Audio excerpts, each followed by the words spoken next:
Welcome to Run Mama Run.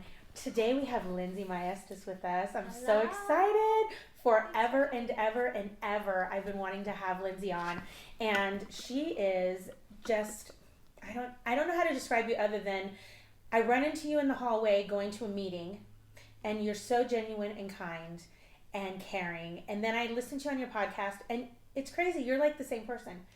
Thank you. I would hope so.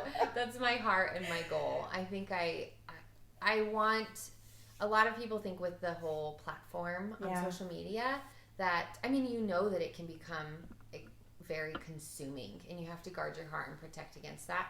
So I'm constantly praying, Lord, just that one person that hears it, let them be as important to me as all of the people. And I mean, not that it's always been that way. There are moments where it's just very, you get caught up in the numbers and the likes and the junk of it all, but I want to invest in each individual person. And so and you do.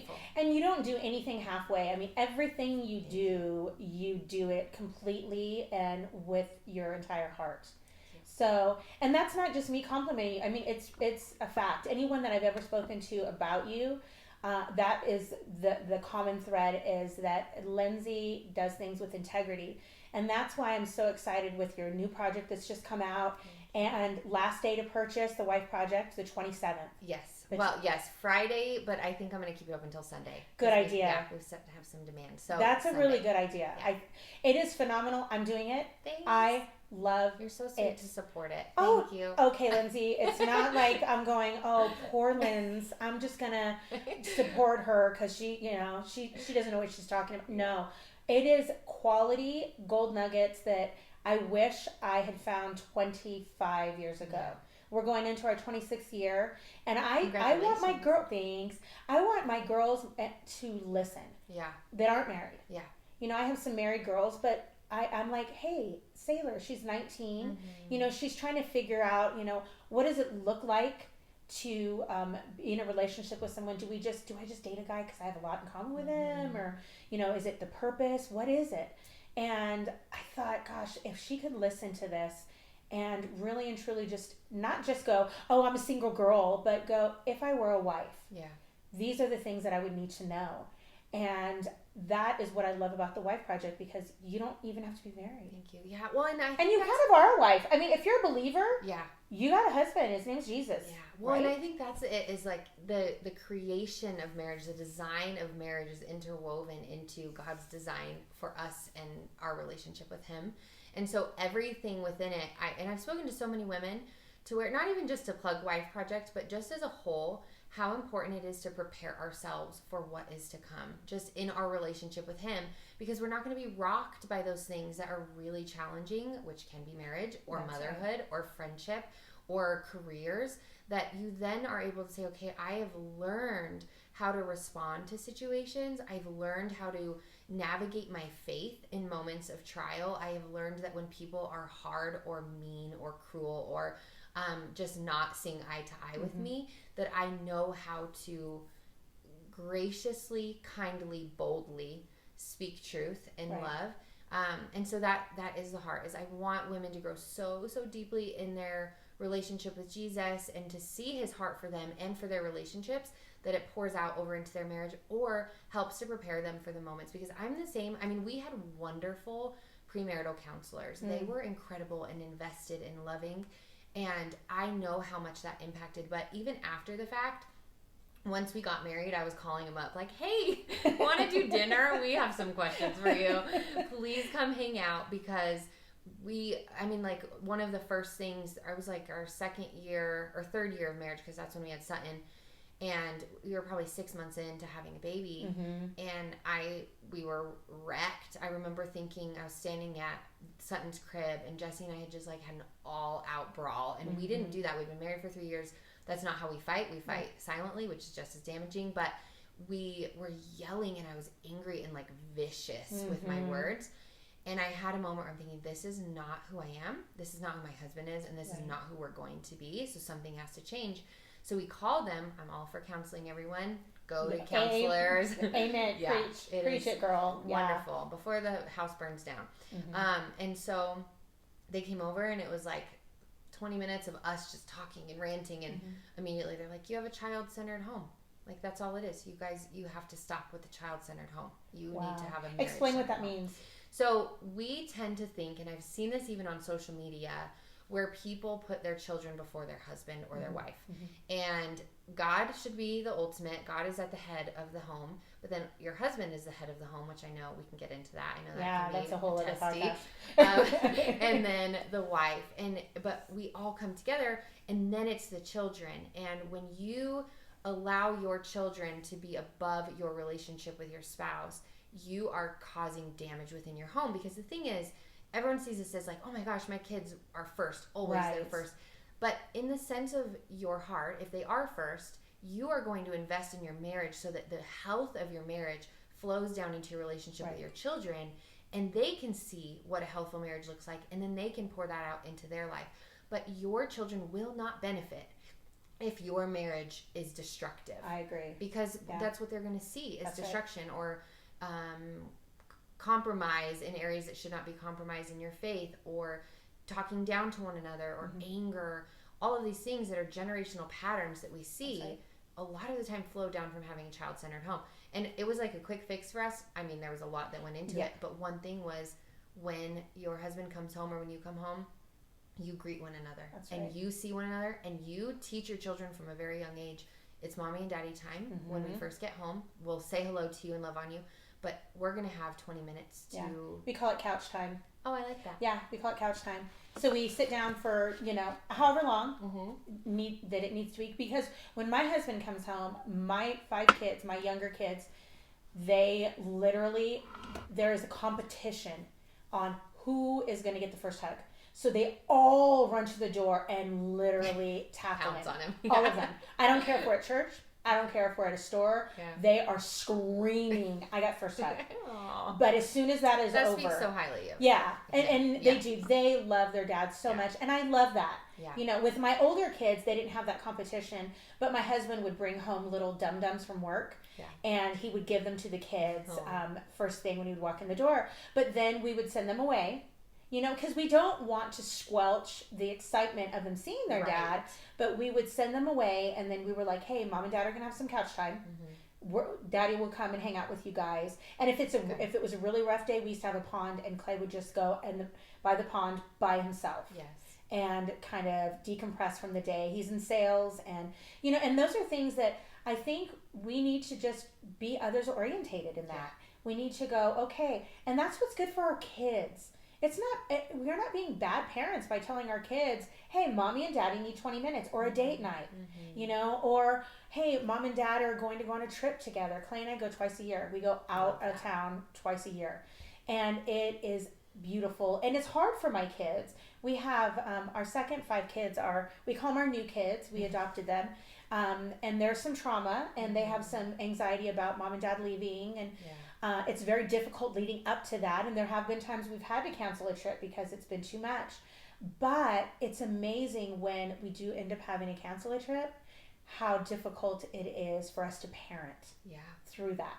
So I absolutely love the fact that I'm not just looking at, hey, I'm just going to be a wife, and then after I'm a mom, I'm a mom. Yes. You got to be both. Yeah, and when your kids leave and when your career's over and you retire, that is why so many families get divorced when their children go to college. It starts now.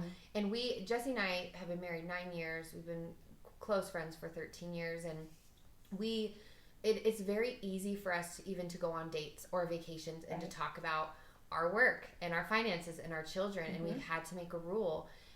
This cannot be when we're celebrating our kids and when we're excited, we can talk about it for a short period of time because we don't want it to be inauthentic either. But we have to invest in one another. Hey, what are some ways that I'm loving you really well? In the Wife Project, I have questions that I ask Jesse on probably too often on date nights. I'm like, what am I doing that's making you feel crazy lately? Or what am I doing that's making you feel super loved? Because I want to hear his heart. I want to hear what's working and what's not. And that communication is so healthy. But when all you're doing is talking about your money and your bank account and your children, you lose the glue ultimately that's holding you together. Like, I want to know what Jesus is doing in your life. What are you convicted about right now? How can I serve you in that? Right. How can I love you?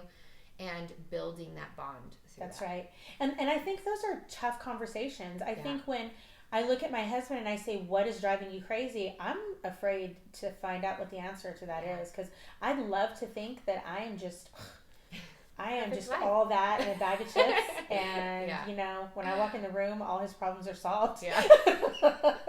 I am your gift. Yes, I'm here. am the gift. That's right. I'm here, baby.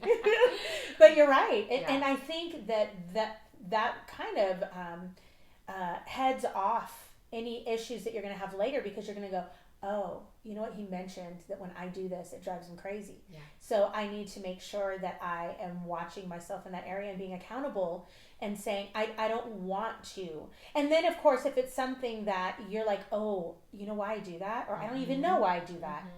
Well, and I think a lot of it, too, I always say on the Living Easy podcast, nothing changes if nothing changes, because here's the thing. It isn't fun. Like you said, when we ask those questions, there are moments where my heart feels like it's shattered into a million pieces, especially when we're in a hard season. And I'm like, we need to talk about this stuff. And I don't even want to ask, because it's not going to feel good. Here's a few things I think is so important. One, you have to go into it with defenses down. If you go into it prepared to defend your actions, you've already lost the conversation. Yeah.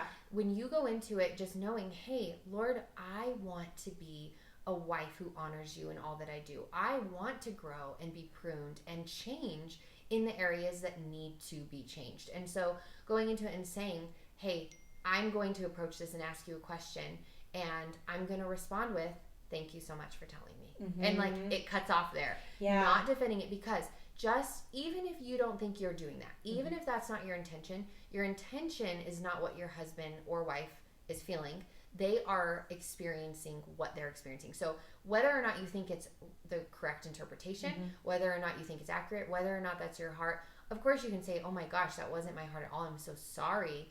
But you can't say, no, you're wrong in feeling that way. They feel that way. So now it's learning how to communicate differently, or to show them differently how, or I guess to shift your behavior in the way that you portray certain things, so that they then feel loved. Yes. And there are going to be times that I think it's going to be difficult for them to even tell you. Yeah. Because my husband does have a very hard time when I ask him those questions. He has a really hard time saying, this is what's driving me crazy. Yeah. He'll 99% of the time he'll just go, you know what? I don't have anything. I mean, literally. Yeah. And there's a part of me I'm going, are you just saying that? Yeah. Like, are you being honest? Yeah. Or are you zoned out? Or are you used to it? Yeah. Well, and that's just accepted it. Yeah. You've accepted that I do this particular thing to you. And for me, at least, I know when he is being honest with me that we fight a lot less. Yeah. And it's less vicious. Yeah. Because that viciousness, man, like what you were saying. I'm trying to break your mic. That's okay. Sorry. That's all right. That's okay. My husband won't tell me if there's anything wrong with you breaking my mic. Just kidding. I won't touch it again. That's all right. Is it just, so when I want to move forward in my marriage and he says, this makes me crazy, I think maybe the first step for me is getting over myself and going, you know what, this isn't about me at this point. If I'm not effectively communicating with my husband, I need to know where I'm failing, and I need to be responsible. Yeah. I need to be responsible to change it. Yeah. So for that marriage to be successful, and that doesn't mean perfect, that doesn't mean a facade, because I do tell people that all the time when they're like, you're married. I'm like, girl, it is a facade. Yeah. What you are choosing to see good, and I appreciate it. We fight. Yeah. We do. And sometimes we have knockdown, drag out fights, but I know that my husband loves me, and I know he's committed to me, and that's why we're here. That's why we stick around, is that commitment that we did make to each other. We're taking it very seriously, and it's not something that we're just going to lay aside because he thinks that, you know, I have an attitude or whatever. Yeah. You know, how hard would that be to live with someone for your entire life and you can't even express that you're struggling with something? I mean, don't you see marriages all the time? Like 50 years. They can't stand each other. I talk to people now, and I mean, I'm very thankful, and I attribute a little bit of this to the way that Jesse and I started our marriage. Again, not boasting in what we did, it is in what was poured into us. We were surrounded by such amazing people, and we asked a lot of questions of everyone, like married couples. Hey, what's the number one piece of advice that you have for marriage? And we wanted to know, we wanted to learn. But we were pure before marriage. I was not, if you know my story, I was not promiscuous throughout high school and college, and really codependent, and just obsessed with not being lonely or alone. And so I had relationships and guys on speed dial, and it was just messy. And God pulled me out of that, and I saw what I wanted. I wanted the freedom of purity. I think there was so much bondage in being promiscuous and relying upon men to satisfy the emptiness, which never actually satisfied the emptiness. And so in those moments with Jesse, when he really honored me in that, and he honored God in that, and said, I don't want to do this before marriage, we then had to rely upon communication. When we fought, it wasn't just like, okay, fix it with intimacy, or when we were bored, fix it with intimacy. It was, no, you guys have to hash this out, and you have to learn to talk through How beautiful things. is that? Yeah, and I'm very thankful, because I think that is a strength. We've got, same as you, Michelle, a ton of mess in our lives, and I've left and packed my bags and swore I never would do that before, but I did. But there is a strength in our communication, and I think so much of that it's training yourself. That's right. To ask those questions. It's training yourself to respond well. But I know many couples our age and 20 years ahead who do not talk about things. Right. And that withdrawing and withholding is, like I said, as damaging as the screaming and the yelling. They're just very different, and they look different. But when you aren't willing to say, hey, here's where I'm at, like, I know this isn't going to feel good. I know you're not going to even want to have this conversation, but I love you and our marriage enough to kind of go through the long suffering of it all. Like, love is patient, and the patience comes from working through the hard, but also learning from those moments as well. And so, yeah, I think there have been times I know for Clay and I that if we're having a hard time looking at each other and talking, that we'll text. Yeah. Out, like, we'll just text each other, and then it's literally there's no looking into anything, or she just rolled her eyes because I never roll my eyes. But you know what I mean? And that for a time, that's all we were doing, because things would get too volatile, and we would just like be so hurt, and we started doing that. We were just like, you know what? If we're having a hard time expressing ourselves, let's just shoot a text to each other, you know, and not like we're sitting in front of each other texting, right? But like if he's on his way to work, or then once he checks into work, and I can say what I'm gonna say. Yeah. There was a period in my life, because I had, very similar to your story, just promiscuous, doing things I knew I shouldn't have been doing, and when I had met Clay valued me. He had poured into me something that had never been spoken over me, or just honored me. Truly. Something you never even thought to want. Right. It was beautiful, and I knew that that's what was different about him. But I struggled because I had never been in a relationship that someone hadn't cheated on me. Yeah. And I've been in a lot of relationships. Yeah, same. So, which I'm like, wow, that's not a very good track record. Yeah. And you would think, you know, statistically, that my marriage would look that way, and it definitely doesn't. But I could find myself completely not trusting Clay, and he had never ever done anything that made me question that he had cheated on me, but if he was having a conversation with a woman he worked with, I'd be like, who's that? What? You know, and he was always above reproach. He had even made a rule for himself that he would not meet with a woman alone. He was in a position that he was in. It was known for, you know, the folks in this position to meet on lunches, one-on-one, and discuss finance programs and things like that. And he said no. He said, I won't do that. He said, we can order lunch in and eat, because he's in sales. He was a sales manager at that time. And he's like, we'll eat in the showroom for everyone to see. He's like, would not be alone in an office with a woman. And it put him above reproach, but also, I know it was for my benefit. I never asked him to do that. Yeah.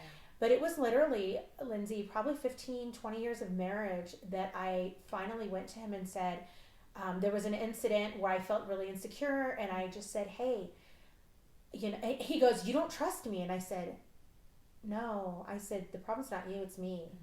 It took me that long to realize that the problem was me. I was so insecure and afraid.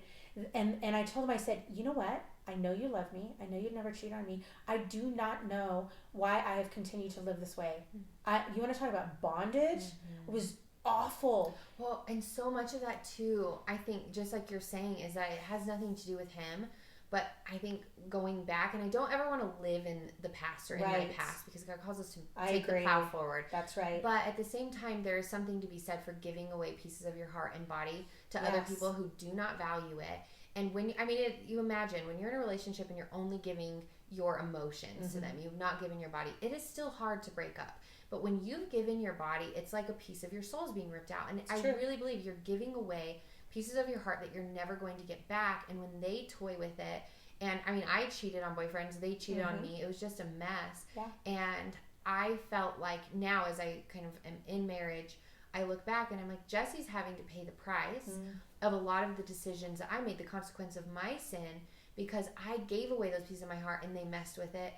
And I wasn't supposed to do that. God, there's a reason. Right. It's not restriction to keep you from enjoying sexuality. You're created for sexuality. You're created to enjoy and to have pleasure in sex. But it's for the person who has chosen your heart in front of God and who has committed to you. And I get a lot of questions from girls like, hey, well, we're dating and we're engaged, so isn't this like okay? It's okay. And I'm like, I was looking at rings with a guy who ended up cheating on me and doing a lot of really horrible things. Really? I was engaged, yes, and I was cheated on multiple times by that person. Really? Multiple. Well, and that's the thing is, like, you can say you think it's in God's plan, but look, you didn't get married. I didn't get married. It wasn't in God's plan, and He closed that door. And so it doesn't just go away when you get married. Right. The hardship, you think you're going to forget about all of it.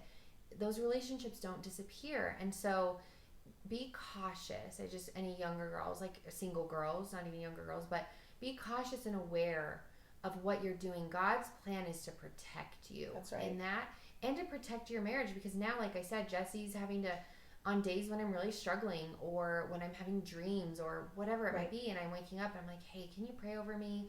This is horrible, and the enemy's totally using it, and I've been in my head like what ifs or things that I wouldn't even, none of those relationships I want, and yet the enemy can take That's you there. Right. Yeah. That's right. And that's exactly what I was allowing it. I was allowing that that suspicion, or instead of just going, hey, where are you? You know, you said you were leaving for, work 20 minutes ago or whatever it was. Well, because you don't want to be the crazy wife either. Yeah. No. And you get in your head about horrible. But it was such a breakthrough for us. And even now, you can tell that he was completely altering his life. He was altering his life because he was fearful of how I would react to things. Yeah. So, and that's, kind of carrying over to our next topic that I was thinking about was just the manipulation. When we manipulate our husbands into making decisions and doing things that we want them to do. I mean, I was totally manipulating Clay. Totally. And I want to say I didn't realize it, but I completely saw it after that breakthrough of, no, this isn't okay. And God tells me that this isn't okay. Yeah. And because God is telling me this is not okay, Michelle, you are not experiencing the fullness of your marriage because of this. And our marriage in the last 5 years, I mean, you would think they've been married 25 years. Oh man, they've got it handled. There's always growth. No. Yeah. There's always room for it. And when I watch him now and I see how he interacts with people and sometimes he'll go, oh no, that's and he starts explaining, and I just put my hand up and go, no, you don't need to. I trust you. And I know you would never. And I know, and I am confident in who you are. Yeah. And he's like, oh yeah, but I just oh, okay. Okay, I'll stop. Well, and I think there's two really common communication styles amongst women when we are maybe talking down to our husbands or not trusting them.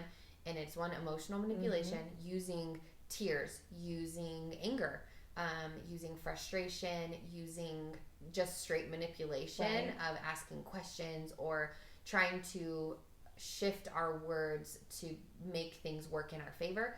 And then there's mothering. So emotional manipulation and mothering. When we are, and Jesse called me on this when it was not a good conversation. It took me some time on this one, but he basically said, like, hey, I came from under the hands of my parents, which he really loves and honors his parents, as do I. But I'm an adult and I am a man. and Jesse, if anyone knows him, he's like the most gentle, loving soul. And so for this, he was like, but I didn't get married to have another mom. Ooh. And I was like, oh, that didn't go over well. Right. But as I took, okay, thank you for sharing that with me, and walk away and walk through it on my own, there are things where I realize, and I think this is really big in marriages, is pushing my convictions onto him as his convictions. When God says something is a sin, it is a sin. But there are gray areas in Scripture, and there are areas such as alcohol where I have very strong convictions about it because of my past and because I knew what a mess it made me, and it always just brought regret.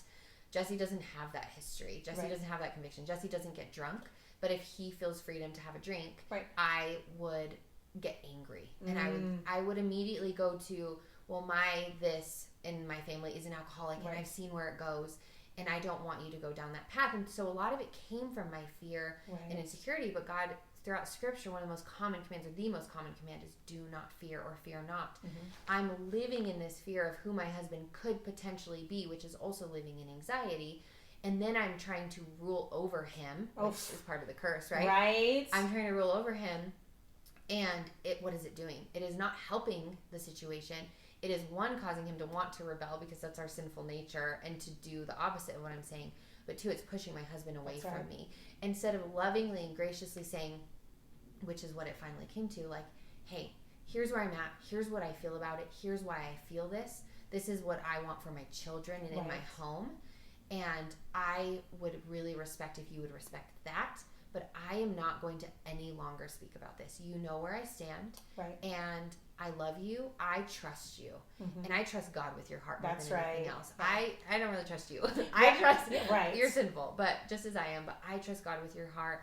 And I want him to work in you. And I will share my heart with you. But I'm not going to mother you or emotionally manipulate, where I walk in the room and I see, whatever, a video game. I don't want you playing video games right now. And I don't think it's the time. And I give you a look up and down and just say, okay, I guess I'll go sit on the couch by myself, and go and do that. That's emotional manipulation. Right. And it's really a very quick way to push your spouse away from you. Right. Well, and when I think of when I manipulate my husband, it also creates this horrible stinky fruit, man. I mean, suddenly I'm like, why is he so angry? Yeah. Like, he's so bitter and gosh, and I find that he's afraid of doing anything wrong. Like, get over yourself, And in reality, I'm the one who cultivated that. Yeah. I'm the one who was, completely on him for every, helicopter parenting him. Yeah. I'm so good at that. And I would see that fruit and go, hey, we need to talk. Yeah. Like, lately you've just been so angry, and in reality, it's like, what are you doing, woman? Yeah. Like, and I think about it. I'm like, well, of course he is. He can't. He doesn't feel like he can do anything right. Yeah. Or I want to do something that he really doesn't want to do, but he loves me, and I have an amazing husband, so he's going to do it. He's going to say, oh no, I don't want to go hiking today. I want to go to the mall. Yeah. Yeah. Well, and I do think so much of that is the understanding of one another. And I feel that this is something Jesse and I in the past year, the first 8 were not this way. And this past year feels much more like we're just growing in understanding. Like we're trying to grow in understanding, where there are things that he has done throughout our marriage that I've always been angry about, and vice versa with me.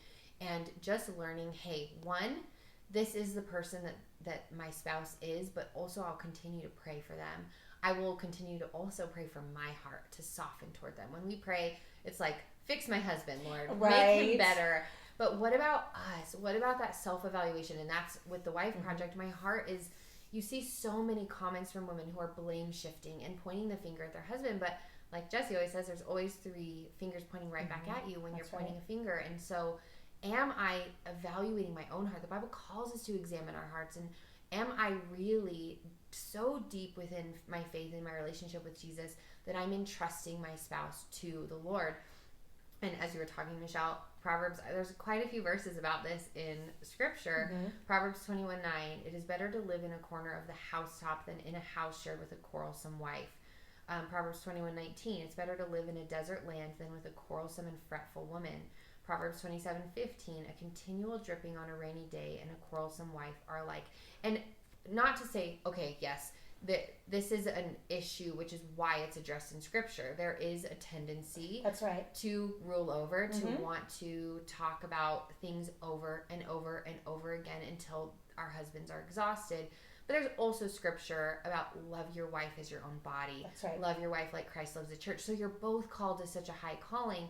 But this is just saying, just as I say with Scripture, like there's a command for the Sabbath because God knew we would need to be commanded That's right. to Sabbath because we are busy and go, especially now. But there's also warnings and cautions about being a nagging, complaining That's right. wife. That's right. Well, and even when I think of Scripture and the idea of, our husbands loving us and us respecting them, and is that really respecting our husbands? Is that, I think it's in Ephesians where it talks about that, a woman should respect her husband. And I go, well, how am I respecting him?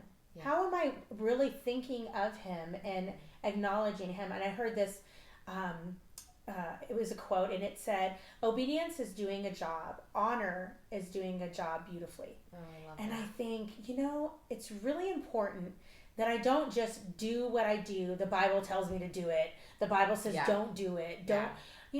Am I looking at my husband and saying, this is the person that God has said, this is who you're going to respect. Yeah. And if that's difficult for me, then my heart is not good. I did a Bible study early on in our marriage, and I want to say it was after, actually I think I was pregnant with our 3rd child, which was early in our marriage, like 3 years, because we had babies quick. But in this particular, I think it was called Loving Your Husband. And it was hardcore, like, it was about me. It wasn't about my husband. It was truly like, I find that's most get over yourself, Michelle. That should have been the title. Yeah. Because the more I looked into it, and the more I was like, I was really looking for someone. Harry Connick Jr. and Hope Floats. I was looking for him. Yeah. Expectation list. Yeah. I was looking for that. I was looking for this guy to just fulfill every single need that I had. Not really looking at what my responsibility was. And I think when we get married that we're just looking for that, guy on the white horse that's just going to rescue me from this horrible life that I'm living. And I'm going to have the white picket fence and all these things. And if I don't, it's his fault. Yeah. And we give in our society, and I've shared this a few times on my platform and stuff, but we say 50-50. And then I'm 50-50, I'm 50%, my husband's 50%. So what that does, and why that's a damaging perspective, is it says I'm going to meet my quota of giving 50%. Or, there are many women I know who feel like they're giving all of themselves. And I understand how weary that can make you. And that is not how your marriage is intended to be. Yes, that's not how God created it. But there is also a point where, again, like I said, we start blame shifting and pointing the finger. And we're like, well, I'm already giving my half. And so I'm checking out because he's not giving his. But the word calls us to do all things with excellence, to do all things to the glory of God. And so if we are doing that, if we are faithfully pursuing a healthy marriage, not even because our husband deserves it or because he's earned it, right? Because we really don't earn anything. We don't deserve anything. We're depraved. But because I want that treasure in heaven, because I want to honor God, because I want people to see that something is different in my relationship, and that takes fighting really, really hard for that, but it's giving 100% of yourself to that. And again, I always do disclaimer, this is not regarding abusive relationships, because you can give all of yourself all of the time and you will never get anywhere. That's right. But in frustrations and in nitpicky things and parenting and all of that, that when you pour yourself in, there's a verse in 1 Peter 3, and I'll pull it up to read it to you, but it just reminds us of the importance of not, I put really long nails on and they're hard to I feel you. But to not just rely upon our spouse, because especially for those people or wives with husbands who are spiritually dry or lukewarm or are not believers at all, it can be really challenging. And 1 Peter 3:1 says, wives, in the same way, submit yourselves to your own husbands. Again, we're submitting to a husband who loves us like Christ loves the church, and who honors us as he and loves us as he loves his own body. That is God's design for it. So, but it says, wives, in the same way, submit yourselves to your husbands, so that if any of them do not believe the word, they may be won over without words by the behavior of their wives when they see the purity and reverence of your lives. Your beauty should not come from outward adornment. Rather, it should be that of your inner self, the unfading beauty of a gentle and quiet spirit, which is of great worth in God's sight. So, one, this is not saying don't have a leadership role in your home. Your husband is a leader, yes, but you and your husband, you're teammates. Jesse and I make decisions together. We work together. When there's a decision I don't want to make, I'm like, go for it. And sometimes when I do want to have a say, and he's like, no, this isn't the best choice. I'm like, okay, that decision is on your shoulders, and I'm kind of free from it, and I'm thankful for that. But throughout this verse, it's saying, live your life in such a way, not as that nagging, dripping faucet, but in such a way that your relationship with Jesus is so abundant in your life, the love that you have, the forgiveness, the grace, that your husband, without you even having to say a word about it, because we're talkers, right? That by your lifestyle, by the way that you live every single day, that he sees Christ in you. That's right. I knew this woman that her husband wasn't saved, she was, and it was so funny because she's like, life would be so much better if my husband was saved. And I'm going, well, why is that? Why do you think? Because it always fascinated me, because I thought, my husband's saved and life isn't perfect. Like, we're going through a rough patch right now. So I needed to hear, well, the problems that we're having are because he's not saved. And I'm like, okay. I'm like, so how are you handling that? Well, I write notes with scripture and put him in his lunchbox. And I was like, meet him over there with the Bible. I said, I don't think, my husband's saved, and I think he'd probably be like, what's wrong with you? If I was putting notes in his lunchbox, but she so badly wanted that. And years later he did, receive Christ. And I asked her, I said, so how's it going? And she's like, oh, he's a sinner. Right. Yeah. And I think that's kind of, we can so invest in looking at him. We're watching every move that he's making, that we're really not looking at ourselves. And for me, what I had to start doing was, when I was struggling with loving my husband, have you ever looked at something and you can see it, but you're really looking at something behind it? And for me, I kept going, okay, Lord, I'm going to keep my eyes on you. Clay's in the picture, for sure, and I love my husband, but I need to keep my eyes on you, because I need to remember what you say and the truths that you're telling me and the promises that you're making me in regards to my marriage, and submitting, all of those things, because I was such a feminist before I met my husband. And that's not a bad word. It's not like feminism's horrible, but I was very extreme and very much like, ain't no man going to tell me what to do. So we had to get through all of that.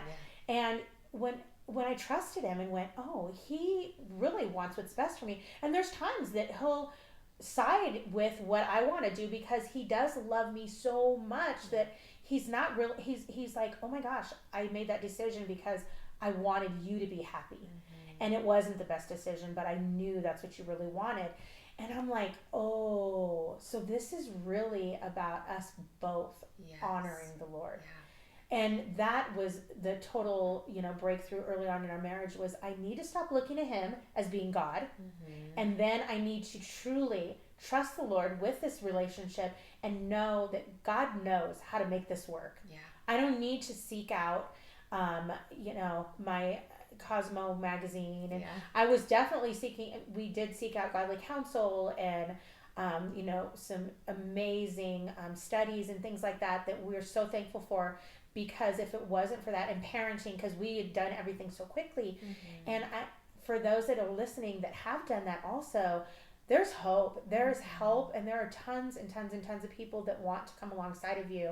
And that's what I want to do. And I know you do, Lindsay, with Living Easy podcast, and just everything you do is to come alongside of women that are struggling in whatever place that they're in, whether it's being a mom or a wife, or whether it be job or health, lifestyle, whether it's paint, paint colors, a remodel. Well, and I love what you're saying, because I love that image, visual of, you see him in the picture, but he's not the full picture, because that is the greatest lie. And it's a lie that I believed, is that your husband's going to satisfy all the things. Even the woman, as soon as he's saved, this is going to be fixed. My husband was saved. My husband was teaching groups of people, and we've walked through years where he doesn't even know if he believes in the Lord, and I've had to be the one to take my kids to church, and I've had to be the one to do community groups, and continuing on even when I didn't want to and didn't feel like it was fair.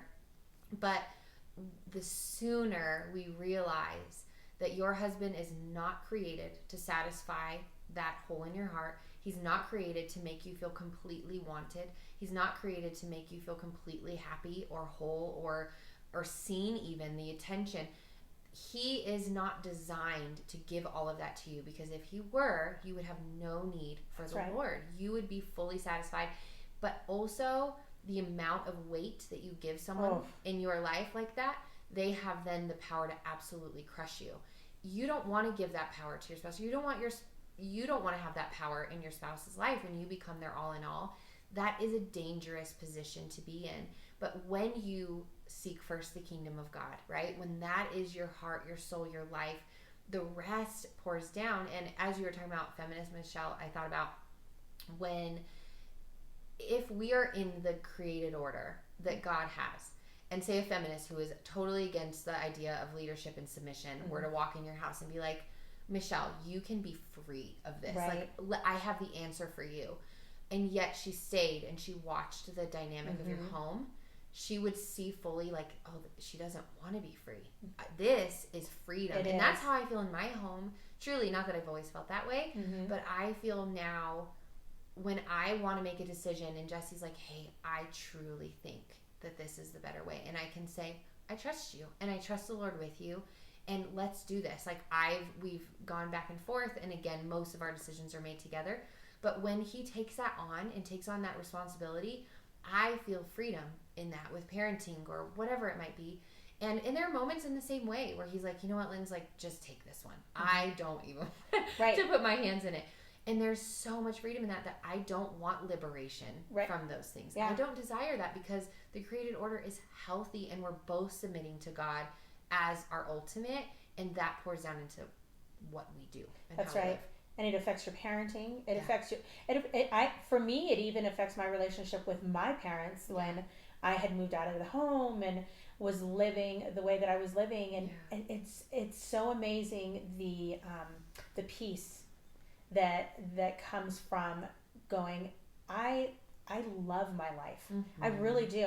There's trials, there's chaos at times, but knowing in the end that God has taken something that was literally, I was just this huge heap of ash. I mean, and I look back even at photos of when Clay and I were dating, and I'm going, Clay was not my savior by any means, but meeting him, and there was a regained hope and like a newfound, like, oh wow, there are people, men that care. And it wasn't just because he wanted to be with me, or it was simply he was a human being that loved the Lord. And we actually, both of us had come back to the Lord at the same time, and it's so interesting how our paths crossed, and ultimately God was like, okay, this is good. This is good. We're going to put these two together, and we fight for each other. And I love that also in your wife project, you talk about that. You talk about fighting, and I'm like, how often it's this, well, he doesn't deserve respect, so I'm not going to give him respect. So there's crazy cycle. Well, it's like a dog chasing its tail. It's literally, nothing's going to be solved if we're just going to point our fingers at each other. And the idea of being able to look at each other and just go, can we just time out and go, let's just be vulnerable with each other for a minute. I'm afraid to do this because of this. And in the past, you've hurt me. So let's walk through it together. Yeah. And that right there is like, okay, that we can what was hidden is now in 1 John, where it talks about if whatever is hidden, we can't deal with it. Yeah. We've got to bring it out into the light. Yeah. We can't, shove things under the rug. We must bring it out. And that's what I encourage everyone is, if there's something, or you guys aren't talking, or there's silence, or it's too much conversation and you're avoiding, just take a minute, stop, and ask for revelation. Ask God to just reveal what is it, what is going on in my heart and His. Because I know for a fact that God answers. He totally answers. And that marriage is a reflection of His love for us. Yeah. And what a powerful instrument that He's given us, that we can bring glory to Him, or we can really and truly destroy what people think about Jesus by the way that we treat each other. Yeah, which it does. I feel like that is something where I've seen, and again, it's not a judgment because everyone has a different marriage. I agree. But there have been moments that I've seen couples who've been married for years who are what I know to be godly couples. And when they are alone in a room with just us, it is brutal, and I'm like, wait, what do you believe? And again, not a judgment, because Jesse and I have been there, and we've had friends who've walked us through the deepest, messiest junk. And they probably thought the same thing at the time. Like, wait, what? Don't they love the Lord? Wait, doesn't she have a podcast? Doesn't she try to tell people about marriage? Yep. I always joke, Jesse, I had a video, I need to share it on Instagram, but I was in his office and I was being so rude, and I was just annoyed and frustrated and tired. And he's all, hey, I have a really cool course for you. Do you want to try the Wi-Fi? And I filmed him, and I was like, oh my gosh, no, that's so good for people to see that you can go through that and still be messy. But all that to say that it does reflect on your relationship, and that it's worth fighting for. And our world says, give up. Just put your hands up and go find someone better and try something divorce new. Lawyer, yeah. You're going to find more problems with somebody else. I have people in my life who've been divorced multiple times, and it's just the same thing with somebody else. It's not the solution. And if anything, it is absolutely devastating. And not to shame anyone who's gone through divorce, because God can redeem that as well and bring so much beauty from the ashes. But it's not the first and final solution. That's right. It shouldn't be. It's a fight. And I will say one thing I encourage. If you are in a place right now where you're just feeling so stuck, and you're feeling so burdened, and like your husband is worthless, or your wife is worthless, or just these horrible thoughts that the enemy can get you in, serve. Outdo one another in showing honor. Romans 12 says, outdo one another in showing honor. And Jesus came not to be served, but to serve. And that is the heart of Christ. It's not going to come from you. It's going to come from the Holy Spirit. But those moments, and I've shared this before, and my sister-in-law is the one who pushes this into me. When I am overwhelmed or frustrated in any relationship, she's like, how are you serving them right now? Because it gets you outside of yourself, and it helps them not only see the love of the Lord, but it helps you to get to a place where you're like, this is just not all about me. And our world is so self-love, self-help, you're enough, you're great. Yes, you're great. You're not enough, though, without the Lord. And you're not enough in your marriage without the Lord. And you're not going to be enough for your husband. So what does that look like for you to put yourself aside and go and make him a coffee? Right. Or to whatever makes him feel loved in his love language, to do that when you feel that he least deserves it. You're going to be fighting for something that is so much greater than yourself and points ultimately back to the ultimate thing. That's right. And I think, too, that when we're just looking out for our own self-interest, that we rob ourselves. Yeah. We do. We rob ourselves of that. When you were saying serving, I think when we are serving, we're really and truly taking ourselves out of our own shoes and putting ourselves into someone else's.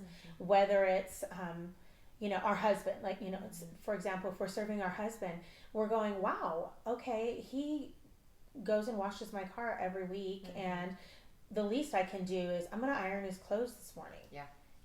And then I go, oh, wow, after I've done it, and I say, wow, babe, thanks so much.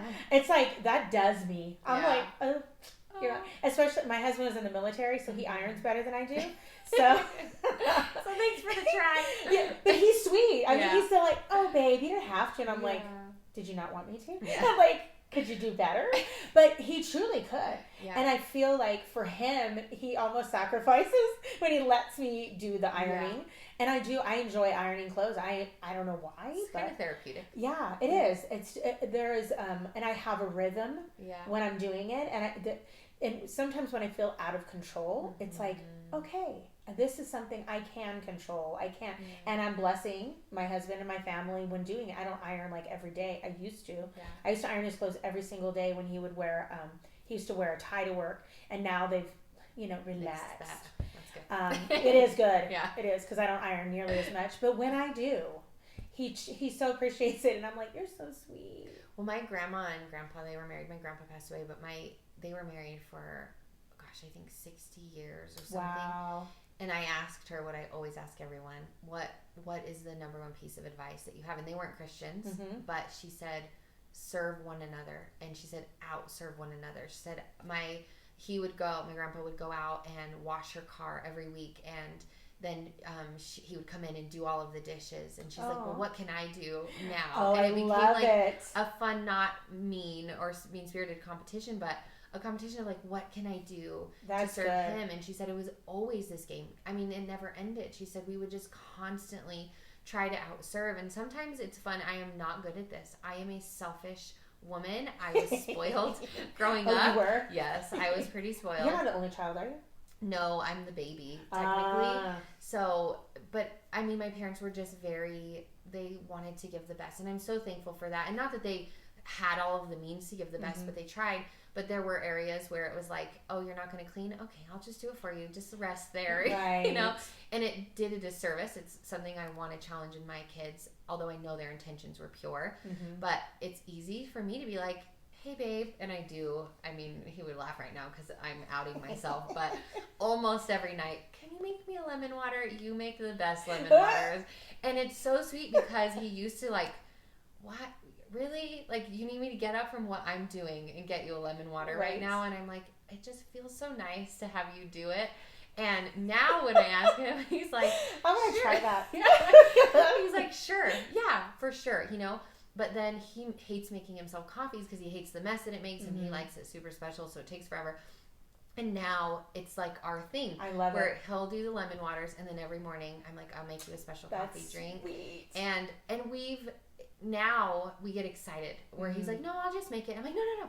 Let me make it for you. I want to do it because it's a way for me to show the love. And then the lemon water thing is like, he knows how much I love that. So he does it. But I also have to fight where I was going with the selfishness. I have to fight the ease. He's a servant at heart, and I know not a lot of men are like that, but mine too. Is he? Maybe I hope that they're more common than I think they are. Yes, my husband is insanely for one of his birthdays, he bought me, and it was for everybody, but a washer and dryer.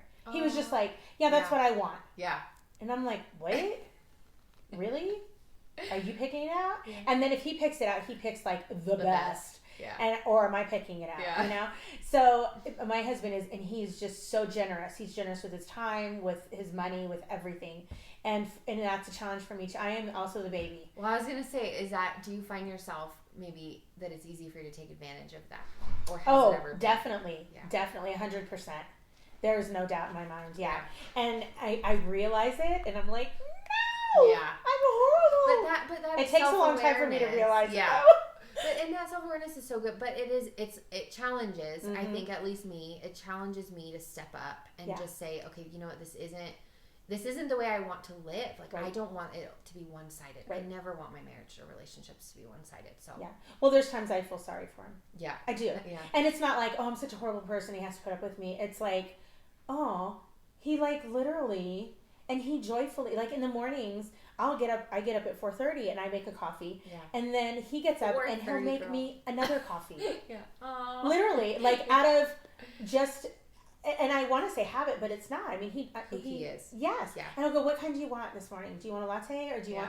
And I'm like, oh, that's just who he is. Yeah. Me, I make my coffee and I realize, oh, does he have a coffee? Do you want me to make you coffee? Yeah. It's like, well, and for anyone listening to it, where you're like, I wish my husband. I wish. There are areas where I wish my husband. When you speak to women, it is so easy to compare. And I think the two buckets of life, I talked about this in the Wife Project, but that women fall into is comparison and then perfectionism. And if marriage isn't perfect, because they kind of fall into the same category, but if you're comparing to someone else and saying, well, I wish my husband, and I've had friends who are like, I wish my husband did that like Jesse does. And I'm like, I wish my husband, we can do that for days, because nobody has the perfect marriage. Nobody has the perfect story. And there are areas that when we got married, my husband is a completely different person than he was when we first got married. And I have had to roll with the punches, and I haven't done it well. There are days where I'm like, texting my friends on the floor crying, I can't do this anymore. I'm done. Yeah. But I know that there's more in store. So don't waste your energy and your time comparing to that marriage or this marriage, or trying to make it look and seem so perfect. Live in the mess of it all. Like, that's where those conversations, the good ones, come from, is living in that mess of saying, we're not perfect, but we're willing to acknowledge that. I'm willing to hear from you the areas that I fail in or fall short in, so that I can be better, because ultimately where we are weak, Jesus is strong. So embrace those weaknesses. Embrace that mess and say, Lord, do a good work in me. I need your grace. I need your fine tuning and molding, because without it, what are we? We're just sitting stagnant, and nothing changes if nothing changes. I know for me, sometimes it's like, if I have to be at rock bottom, I have to literally feel like there's nothing else I can do. And I am pretty strong-willed, and I will try to fix things forever. But when I come to that point of, Michelle, you're just trying to fix things. You need to surrender. Yeah, you need to surrender to the Lord and allow Him, because God is doing a good work in my husband also. And I can't forget that. I can't just keep thinking that, oh yeah, we're married, I'm in charge. I'm gonna point out everything he needs to work on, and I'm good. But it's crazy how when that time comes up, I feel like I am exhausted. I'm so exhausted from pointing out these things. Actually, his mom had given me the best advice when we had just gotten married. And actually, it's funny because Clay still does this. He would sit on the couch in the living room, and every single night he'd come home from work, he would take off his socks and he'd throw them over his shoulder into the hallway. And I'm like, 3 more feet is the laundry basket, because there's the laundry room. And it used to literally, it made me nuts. Yeah. It was a funny habit, but now, and he still does it. And now it doesn't bother me. Yeah. But his mom had said, Michelle, and it wasn't because of that, but it was that time, and it made me really rethink how I was speaking with my husband and looking at my marriage. She said, Michelle, the one piece of advice I would give you is, don't try to change your husband. The only power you have is to change yourself. Yeah. And I was like, So I was like, I'm going to change that. That really drives me insane.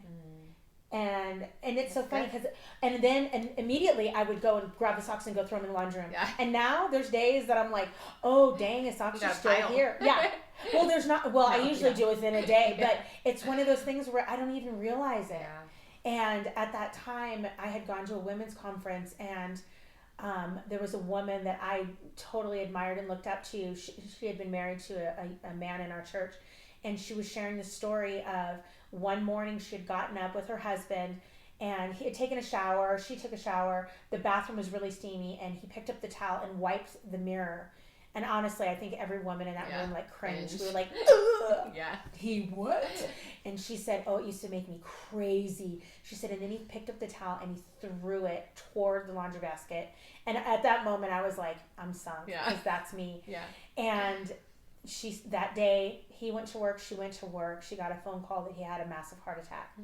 And she said when she received the call, she was on her way to the hospital, and all she could think about was that particular morning he wiped the mirror, how she was like, oh my goodness. So she went home that night and the towel was still sitting there, and she was like, he ended up recovering, but she said if my husband would have died, that was the last interaction that I had with him that day.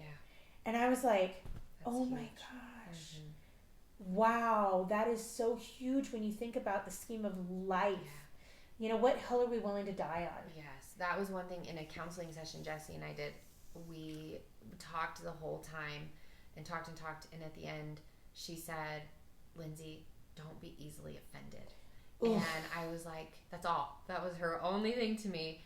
And it's wrecked me. Yeah. Because I was offended by everything. I was offended by how he led and didn't lead. I was offended by how he read the Bible with me. I was offended by how he cleaned up after himself, by how he played his games, by all of it. Everything, by how he parented.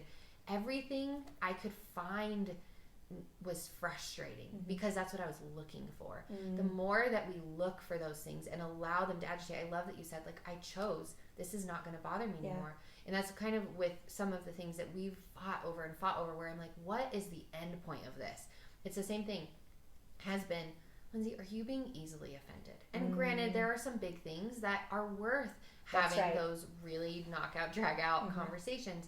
There are also a lot of things where it's just really not essential to the relationship. And can you move past it? Can you choose to not be easily offended? If so, choose to not be easily offended. And it is. I truly believe it's a choice. Yeah. It's something you can say, I'm not going to let that bother me. Yeah. Because there has to be a breaking point. There has to be a point of going, and if that doesn't bother you anymore, then now what? Yeah. Now it's nothing to fight over. It's something I say to my kids too, because my kids are, when we were praying, well, had his eyes open. Well, how did you know? Yeah. Like, really? Be busy about what you need to be busy about, and don't worry about him. Yeah. And that was kind of, my take with my mother-in-law's advice. She, very wise woman. She was married to my father-in-law for over 50 years. Wow. And I'm like, wow, that's so simple. Yeah, and now me and my husband talk a lot when we counsel and mentor couples. He's like, draw a circle around yourself. Draw a circle around yourself. Work on that. Yeah. And while you're working on that, love your spouse. Love them. Pour into them. Serve them. And work on choosing. Why was I so offended about the dirty socks? Yeah. Well, I honestly, the way I grew up, you take your socks off and you shoved them in your shoes, dude. You don't ever throw your socks around the house. Yeah. So it was something I just need to get over. You, and it's a different upbringing, and that is huge. I mean, we talk about that a lot, but you and your husband or your wife have completely different upbringings. You had different patterns, different habits, different restrictions, rules, different morals. I mean, all of that, and you're coming together, two sinners with completely different experiential backgrounds where you're trying to come together. So yes, I mean, it is not the right way, for me, according to Michelle. And a lot of the things that I do for my husband is not the right way for Jesse. And so we've had to learn, but I'll never forget somebody in my life. It was actually an ex-boyfriend randomly, but we were watching a movie and he said, look how understanding they are of one another. He said, that's all I want in my future, is for my spouse to be that understanding of me and for me to be that understanding. And that's always resonated with me because it wasn't, I'm a product of divorce. Like I didn't see that sense of understanding. I saw the opposite. And now I really fight for that. I want that understanding of one another, of one another's faults, of one another's brokenness, of one another's sin, of one another's relationship with Jesus. I want to try to understand my husband before I'm criticizing my husband or before I'm trying to fix my husband. I am not the Holy Spirit. Ladies, husbands, you are not the Holy Spirit. Right. You are not intended to fix your spouse. But in loving him and in leading out in love and in your relationship with the Lord, that then pours out, just like First Peter says, it pours out onto them. That's right. But let's begin by seeking to understand that they are not intended to be just like you. The more you try to mold your spouse into another version of you, the more empty your relationship will become. You don't want to empty them of the person that they are. And emotional manipulation does that. That's because you're like, no, mold into what I think you need to be instead of who Jesus has created you to be. And we do that in fights. That was big for me at the beginning of our marriage, where during our fights, I would be like, no, this is how I would do it. And I wouldn't maybe say it that way, right, but you need to handle it like this because that's what I expect of you. And pointing back to myself and my needs. And that only voids the relationship of understanding and love, instead of saying, okay, you do things differently. Let's talk about why. And let's figure out what is the best compromise. And let me point you back to the Lord and to your eternal soul, which is what I care about the most. And how do we do that together in understanding. Yeah, and then being able to walk away, and if you don't come to a conclusion, I think of Ruth Bell Graham. She has a quote where she says, "A marriage is the meeting of two people that are good forgivers, basically." Mm-hmm. So it's the meeting of two good forgivers. And that's what I want to be. I want to be someone that is forgiving, that can overlook an offense that, it's like, that's not that big of a deal. Why am I going to make such a big deal out of something? And when, like you had said, if it needs to we need to have a conversation about this, then let's do that. But I don't want my life to be this constant, I'm going to look at every little thing that's done and make sure that it's done correctly or the way that I would do it. And being able to build from that. And we're two different people, for goodness sakes. Very different. Oh my goodness. Yeah. And I'm sure if my husband started doing things the way that I did them, it would drive me crazy. Be good. Yes, he would do it wrong. Yeah. When I load the dishwasher, Jess is all, thanks for trying. I'm going to redo it because I'm like, I just throw it in. My brain, I always say, like, I've always been focused on like words and writing in English.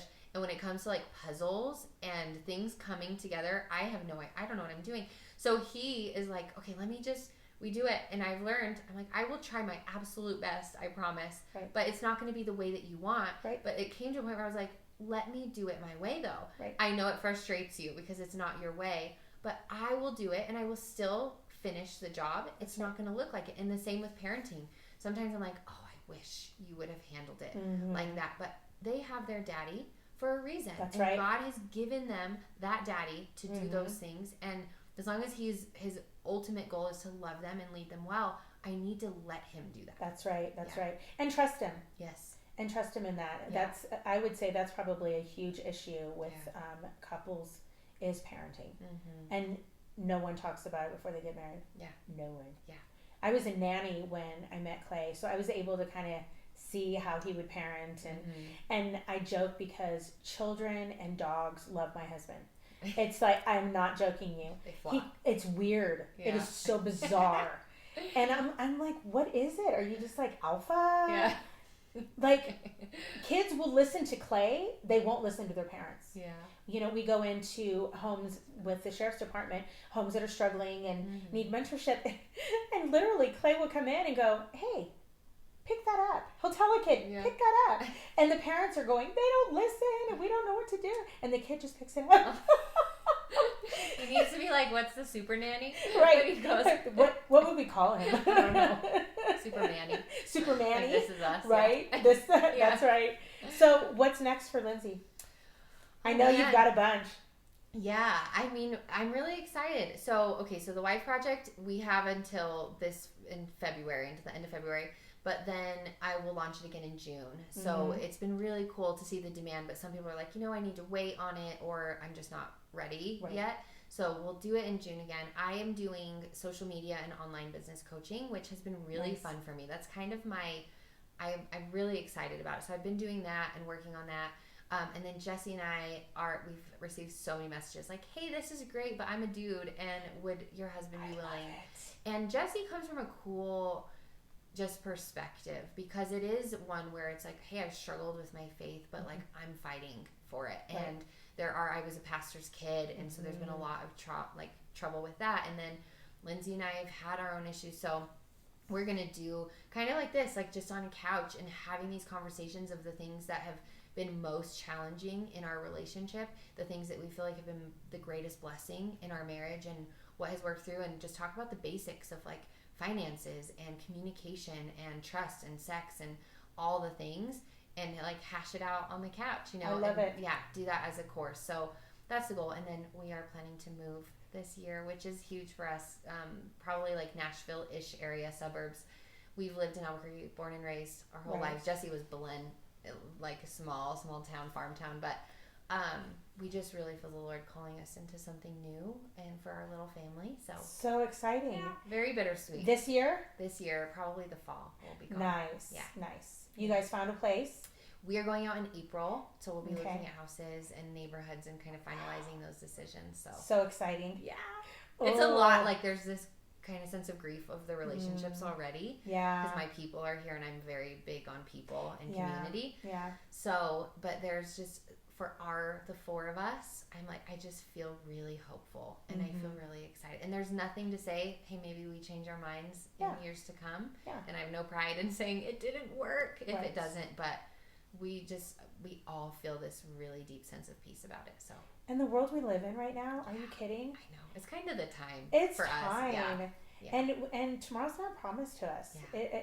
It's like, and you guys, I am so excited for you guys because I can see how relationships grow so much when you have to start from the foundation. Yes. And it's just the four of you and leaning on each other and growing in those relationships. So I'm hopeful for that because it's easy, especially now, having family within 10 minutes, everyone, to rely upon that. And to become kind of like codependent again, where you're like, hey, I am tired. Do you want to come get my kids? Right. But it forces almost that deeper relationship where you are bonding. And I think at the age that they're at right now, I'm really excited for that. Yeah, and the kids will love it. Yeah. They will. And what an adventure. Yeah. To be able to just say, hey, it's time. We're going to go. I'm most excited, I think, that everywhere I've traveled from New Mexico is Arizona or Colorado, or Vegas when I was little. And now we're closer to like Georgia and Alabama and places Florida. that I've visited. Yes. Disney World. Yes. I love Nashville. Yeah. We've gone quite a few times and we absolutely love it. Yeah. It's such a neat town. The food is great. It's lively. The food is good. The food is I'm going to have to pack up some green chili. I'm already planning like lots of red chili pods. And and to be honest with you, with the food there, it would be so good. Yeah. That's how you can make friends. Yeah. That's true. I have some green chili. Yeah. You got to try it. Well, I know we could talk for 4 days nonstop. And I'd love to do it again. I'd love to do anything. I would love to have you on. Anything. Yes. Because I have so much fun talking to you and learning so much about you. And I know when we talk that you are Lindsay. And it's the best. And you are Michelle. I'm always, I mean, for anyone who's listening, Michelle, I'm always like seeking wisdom or just watching your life because I so admire the way that you mother. I admire your marriage. I feel that you are like the real deal, And sometimes with Christianity, it's like, hey, how are you? Good. How are you? Yeah. But us, it's like, hey, you know what? I'm in tears today and it sucks. Right. But let's like hash it out, even though we don't hang out all the time, but we can still have the authenticity in a relationship, which is so important to me. So I've always and you're trustworthy, and I think that that's something that's huge with women is when you have girlfriends and you want to be able to, just call up your girlfriend and unload on them. Yeah. But there are some, and Lindsay, you're one of those people that when you say how are you doing, I know you mean it, and you're not just trying to shoot the breeze. You're definitely saying, are you okay? I was thinking about you, and I'm like, oh, she got me. Well, thanks for always being honest. Yes, I try, girl. Sometimes it's like, ooh, don't be so honest. But thank you for coming on today. I'm so excited about the next part because it's going to be fun. But we're not going to do it on the podcast because it probably wouldn't translate very well. Okay. We're going to do it on video. Okay. So it's the Whisper Challenge. Okay. Have you ever done it? No. It's going to be so much fun. Okay. So if you guys want to tune in, YouTube, Insta, wherever we can post it, we're totally posting it because it's going to be so much fun. I'm nervous. Oh, you just wait. So thank you guys so much for tuning in today, and we look forward to chatting.